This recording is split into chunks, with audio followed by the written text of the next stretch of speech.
எல்லாருக்கும் வணக்கம். இது உங்கள் ஸ்டடி வித் தர்ஷினி சேனல். இந்த வீடியோவில் ஆகஸ்ட் 22ஆம் தேதிக்கான கரண்ட் அஃபேர்ஸ் பார்க்க போகிறோம். டுடே கரண்ட் அஃபேர்ஸ் பார்க்கறதுக்கு முன்னாடி எஸ்டர்டே கரண்ட் அஃபேர்ஸ் ஒரு தடவை ரிவிஷன் பார்த்துட்டு ஸ்டார்ட் பண்ணலாம். ஆகஸ்ட் 21.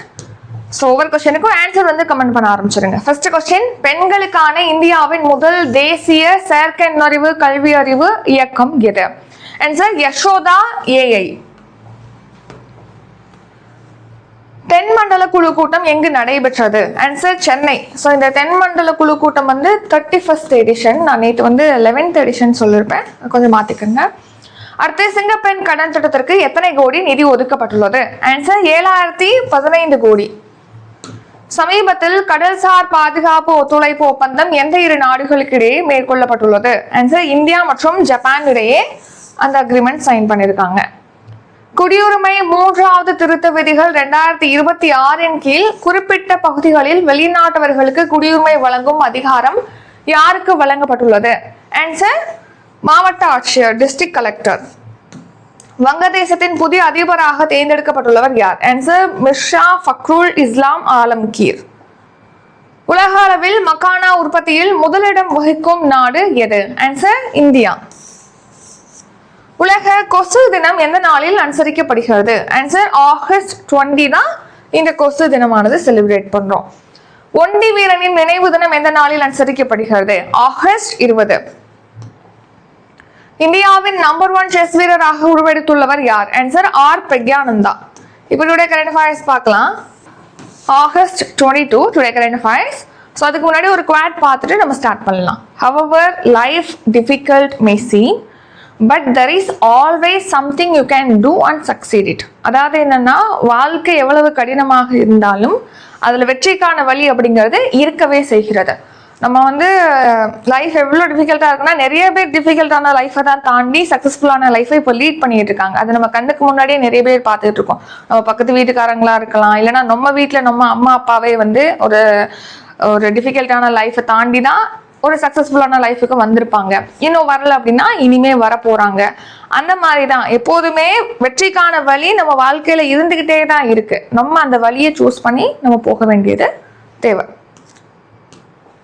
கரண்ட் அஃபேர்ஸ் பார்க்கலாம். அவார்ட்ஸ் அண்ட் ரெகக்னைசேஷன் 2026ஆம் ஆண்டுக்கான தேசிய நல்லாசிரியர் விருது யாருக்கு வழங்கப்பட்டுள்ளது? ஸோ சிறந்த ஆசிரியர்களுக்கு அவங்களுடைய பங்களிப்பு பாராட்டும் வகையில இந்த நல்லாசிரியர் விருது கொடுக்குறாங்க. ஒவ்வொரு வருஷமும் செப்டம்பர் 5ஆம் தேதி, செப்டம்பர் 5 என்னது? ஆசிரியர் தினமானது செலிப்ரேட் பண்றோம். ஸோ சர்வப்பள்ளி ராதாகிருஷ்ணன் அவருடைய பிறந்த நாள்ல தான் இந்த விருதானது வழங்கப்படுகிறது. இப்போ ஒரு 48 பேருக்கு அறிவிச்சிருக்காங்க இந்த விருது. அதுல தமிழ்நாட்டிலேருந்து 2 பேரும், புதுச்சேரியிலேருந்து 1 பேரும் பெற்றிருக்காங்க. ஸோ ஆன்சர் அனைவரும். எம் தங்கராஜ், ஜே அமுதா, இவங்க 2 பேரும் தமிழ்நாட்டை சேர்ந்த டீச்சர்ஸ். அடுத்து எஸ் கணேஷ், இவர் புதுச்சேரியை சேர்ந்த டீச்சர். மொத்தமா 48 பேருக்கு இந்த தேசிய நல்லாசிரியர் விருது அப்படிங்கிறது அறிவிக்கப்பட்டிருக்கு. ஃபர்ஸ்ட் இந்த விருது எப்போ நிறுவப்பட்டதுன்னா 1958 நிறுவப்பட்டிருக்கு. செப்டம்பர் 5 வழங்குறாங்க. யார் இந்த அவார்டை பிரசன்ட் பண்ணுவா அப்படின்னா குடியரசுத் தலைவர் தான் பிரசன்ட் பண்ணுவாங்க. அப்போ திரௌபதி முர்மு அவர்கள் தான் இதை வழங்க போறாங்க. இந்த விருது பள்ளி கல்வி மற்றும் எழுத்தறிவு துறை சார்பில் வழங்கப்படுகிறது. இப்போ தமிழ்நாட்டை சேர்ந்து 2 பேருக்கு அறிவிச்சிருக்காங்க இல்லையா? எம் தங்கராஜ், இவர் தென்காசியை சேர்ந்த ஆசிரியர். அடுத்து ஜே அமுதா, இவங்க மதுரையில உள்ள ஒரு ஸ்கூல்ல ஒர்க் பண்றாங்க. அடுத்து புதுச்சேரியிலேருந்து எஸ் கணேசன் அவர்கள் தேர்வாயிருக்காங்க நல்லாசிரியர் விருதுக்கு. Next recent news. சமீபத்தில் இந்த மாதிரி அவார்ட்ஸ் யாருக்கெல்லாம் வழங்கப்பட்டிருக்கு அப்படின்னு சொல்லி பார்த்தோம்னா, ஞானபீட விருது இலக்கியத்துறையில மிக உயரிய விருது. 60வது ஞானபீட விருது தமிழ் கவிஞர் வைரமுத்து அவர்களுக்கு அறிவிக்கப்பட்டிருக்கு. அடுத்து தமிழ் சிறுகதையின் தடங்கள் அப்படிங்கிற நூலுக்காக தமிழ்ச்செல்வன் அவர்களுக்கு சாகித்ய அகாதமி விருது அறிவிக்கப்பட்டிருக்கு. நெக்ஸ்ட் 2026ஆம் ஆண்டுக்கான ஸ்டாக்ஹோம் நீர் விருது அப்படிங்கிறது கவே மதானி அவர்களுக்கு அறிவிக்கப்பட்டிருக்கு. மா அரங்கநாதன் இலக்கிய விருது அப்படிங்கிறது விட்டல் ராவ் மற்றும் அம்ஷன் குமார், இவங்க 2 பேருக்கும் அறிவிக்கப்பட்டிருக்கு. உலகளாவிய இயற்கை நிதியத்தின் தேசிய விருது national award of the world wide fund of nature, இது அலீம் யூசுப் அவர்களுக்கு அறிவிக்கப்பட்டிருக்கு. அடுத்து சமிட்ஸ் 2026ஆம் ஆண்டுக்கான பிரிக்ஸ் அறிவியல் தொழில்நுட்பம் மற்றும் புத்தாக்க அமைச்சர்கள் கூட்டம் எங்கு நடைபெற்றது? ஆன்சர் சென்னை. இந்த வருஷம் பிரிக்ஸ் கூட்டமைப்புக்கு இந்தியா தான் தலைமை பொறுப்பை ஏற்றிருக்கு. பிரிக்ஸ் 2006ஆம் ஆண்டு தொடங்கப்பட்ட அமைப்பு. ஸோ பிரிக்ஸ்னா அதோட ஃபில் ஃபார்ம்லேயே மெம்பர் கண்ட்ரிஸ் இவங்கெல்லாம் வந்து பிரேசில், ரஷ்யா, இந்தியா, சீனா, சவுத் ஆஃப்ரிக்கா வந்து ஃபவுண்டிங் மெம்பர்ஸாக இருக்காங்க. சவுத் ஆஃப்ரிக்கா லேட்டராக தான் ஜாயின் பண்ணியிருக்கோம் 2011. ஸோ இதில் பார்த்தீங்கன்னா இந்தோனேஷியா இருக்குது, நெக்ஸ்ட் வந்து ஈரான் இருக்குது, எத்தியோப்பியா இருக்குது, நெக்ஸ்ட் எகிப்து இருக்குது, யுனைடெட் அரேப் எமிரேட்ஸ் ஆகிய நாடுகள்லாம் ரீசெண்டாக தான் ஜாயின் பண்ணியிருப்பாங்க. மொத்தமாக 11 நாடுகள் வந்து இந்த பிரிக்ஸ் கூட்டமைப்பில் இருக்கு. சவுதி அரேபியா நம்ம மொத்தமாக 11 பார்த்தோமா, சவுதி அரேபியாவும் இதில் இருக்கும். ஸோ சென்னையில் தான் இந்த கூட்டம் அப்படிங்கிறது நடைபெற்றது. யாருடைய தலைமையில் நடந்துச்சு அப்படின்னா டாக்டர் ஜிதேந்திர சிங், இவர் வந்து மத்திய அறிவியல் மற்றும் தொழில்நுட்பத்துறை இணை அமைச்சர். இவர் தலைமையில் தான் இந்த கூட்டம் அப்படிங்கிறது சென்னையில் நடந்திருக்கும். என்ன கருப்பொருள் அப்படின்னா மீள்திறன், புத்தாக்கம், ஒத்துழைப்பு மற்றும் நிலைத்தன்மைக்கான உருவாக்கம், building resilience, innovation, cooperation and sustainability அப்படிங்கிறது தான் தீம். அடுத்து ரீசனா இந்த மாதிரி சமிட்ஸ் நடந்திருக்கும்ல. இப்போ 3வது இந்தியா நார்டிக் உச்சி மாநாடு நார்வேல நடந்திருக்கு. இந்த வருஷம் பிரிக்ஸுக்கு இந்தியா தான் தலைமை பொறுப்பை ஏற்றிருக்கு. நெக்ஸ்ட் வந்து வேர்ல்டு புத்திஸ்ட் பீஸ் கான்ஃபரன்ஸ், அதாவது பௌத்த அமைதி மாநாடு அப்படிங்கிறது தெலுங்கானால நடக்குது. அடுத்து G7 சமிட் அப்படிங்கிறது பாத்தீங்கன்னா பிரான்ஸ்ல நடைபெற்றது. இப்போ ஏவியன் சிட்டில நடந்திருக்கும் இந்த வருஷம். தமிழ்நாடு ஸ்கீம் தாய்மாமன் தங்க மோதிரம் திட்டம் எப்போது தொடங்கப்பட உள்ளது? ஆன்சர் வந்து செப்டம்பர் 15, 2026. தாய்மாமன் தங்க மோதிரம்னா அரசு மருத்துவமனைகள்ல பிறக்கக்கூடிய குழந்தைகளுக்கு வந்து 1 கிராம் தங்க மோதிரம் இப்போ கவர்மெண்ட் சார்பில் வழங்க போறாங்க. தாய்மாமன் சீர்னு ஒரு மரபு இருக்கு இல்லையா, அந்த மரபை வந்து பறைசாற்றும் வகையில் இந்த ஸ்கீம் வந்து லான்ச் பண்றாங்க. இந்த ஸ்கீம் பத்தி நம்ம ஏற்கனவே பார்த்திருப்போம். ஸோ அதோட அறிவிப்பு ரிலீஸ் பண்ணியிருப்பாங்க, அதனால பார்க்குறோம். முதல் கட்டமாக ஒரு 1,28,499 மோதிரங்கள் வந்து வழங்கப்பட இருப்பதா சொல்லியிருப்பாங்க.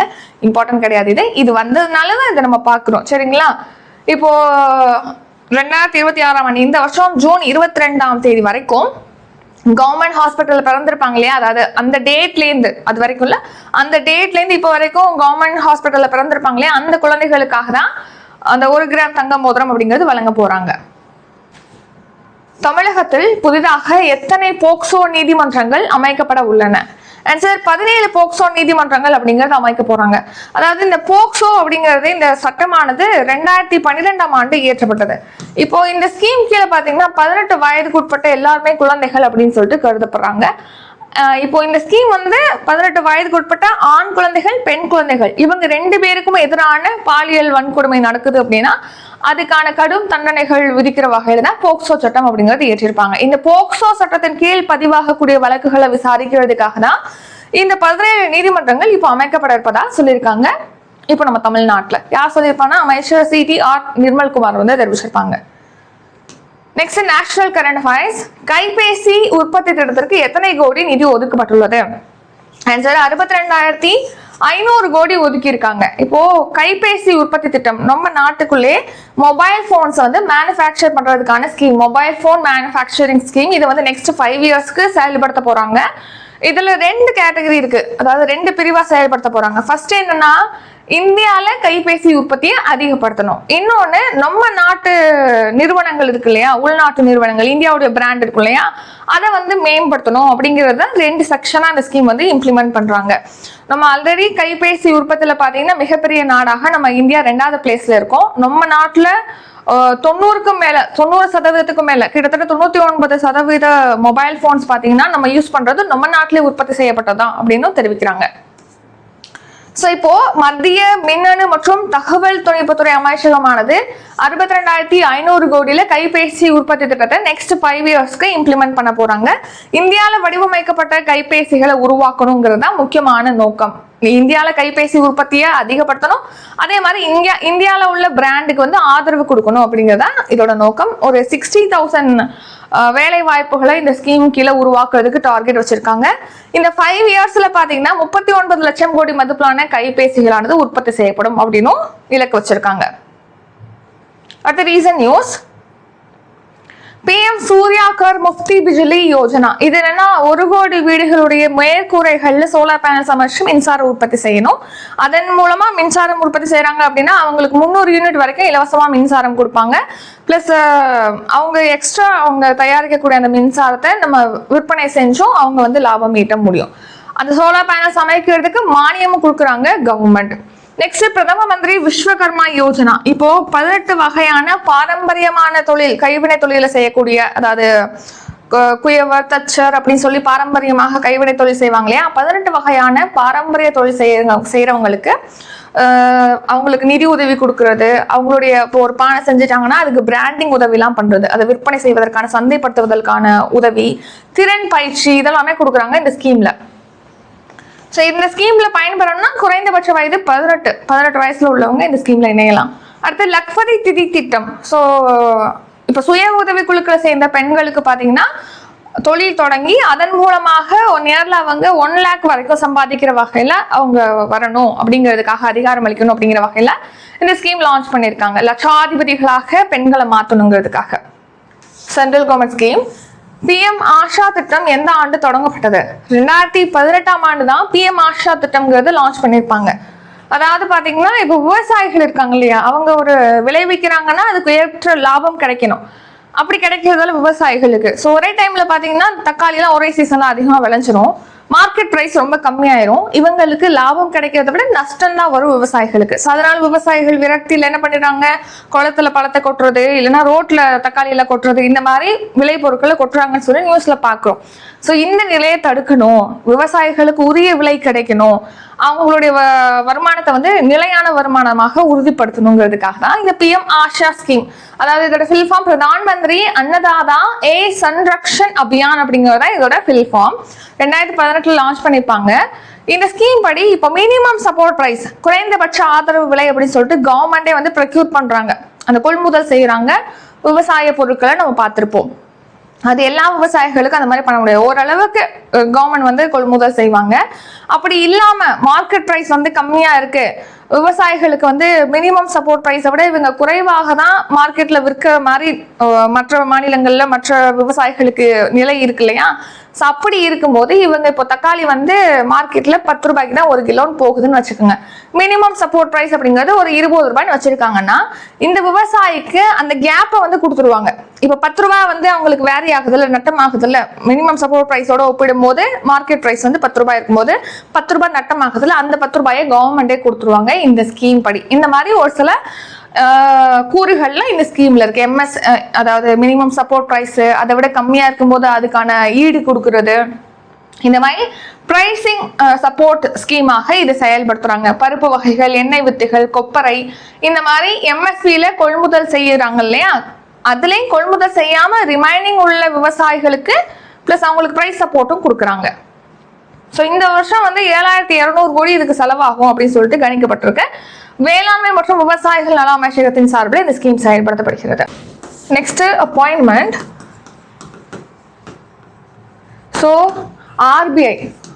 RBI உடைய ரிசர்வ் பேங்க் ஆஃப் இந்தியாவுடைய மத்திய வாரியத்தின் பகுதி நேர அதிகாரப்பூர்வமற்ற இயக்குநராக நியமிக்கப்பட்டுள்ளவர் யார்?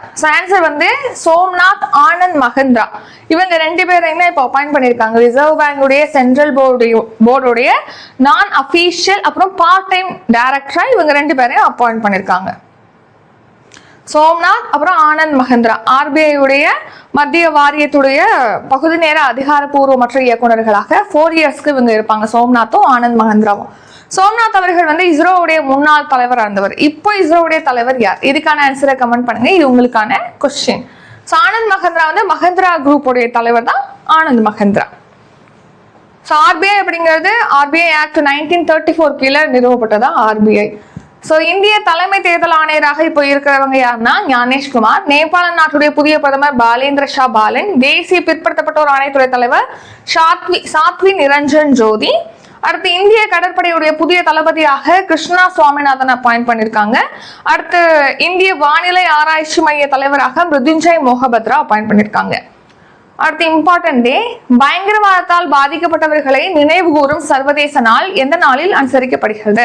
ஆன்சர் ஆகஸ்ட் 21 தான் இந்த பயங்கரவாதத்தினால பாதிக்கப்பட்டவங்களுடைய அவங்கள நினைவு கூறுவதற்கான நாள் அப்படிங்கிறத நம்ம செலிப்ரேட் பண்றோம். இப்போ டெரரிசம்னால பாத்தீங்கன்னா முக்கியமா பாகிஸ்தான் டெரரிசத்தினால நம்ம இந்தியா ரொம்ப பாதிக்கப்பட்டிருக்கு. இந்த மாதிரி உலக அளவுல டெரரிசம்னால பாதிக்கப்பட்டிருப்பாங்களே அவங்கள நினைவு கூறும் வகையில இந்த டே நம்ம செலிப்ரேட் பண்றோம்.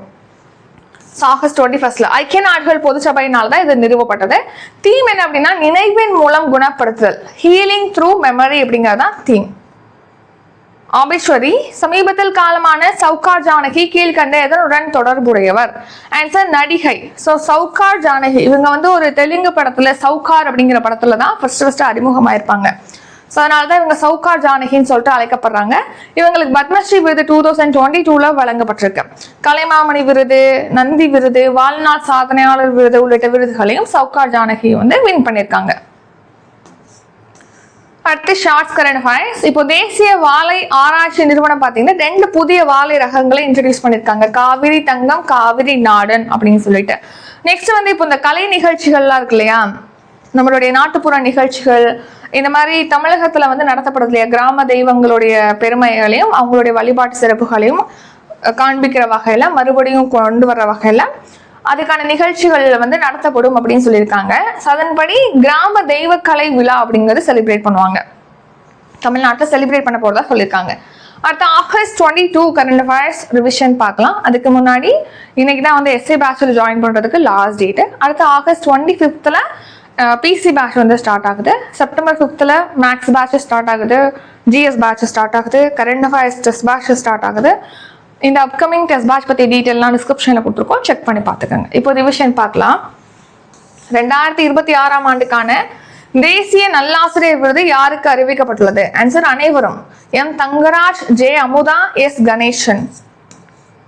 2026 ஆண்டுக்கான பிரிக்ஸ் அறிவியல் தொழில்நுட்பம் மற்றும் புத்தாக்க அமைச்சர்கள் கூட்டம் எங்கு நடைபெற்றது? ஆன்சர் சென்னை.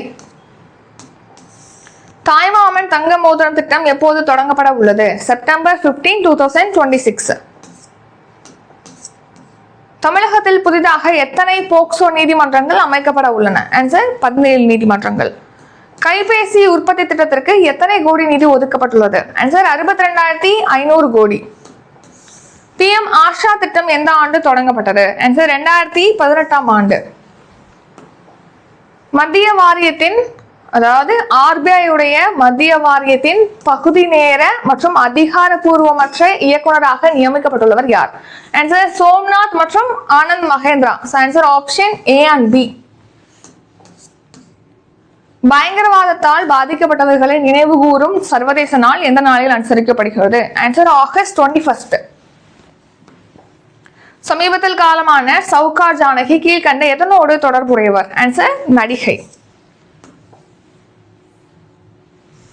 இதுடன் இன்றைக்கான கரண்ட் அஃபேர்ஸ் வீடியோ நிறைவடைகிறது. இந்த வீடியோ உங்களுக்கு பிடிச்சிருந்தா லைக் பண்ணுங்க, ஷேர் பண்ணுங்க. நம்ம சேனலை நீங்க இன்னும் சப்ஸ்கிரைப் பண்ணலாம், மறக்காம சப்ஸ்கிரைப் பண்ணிக்கோங்க. நன்றி, வணக்கம்.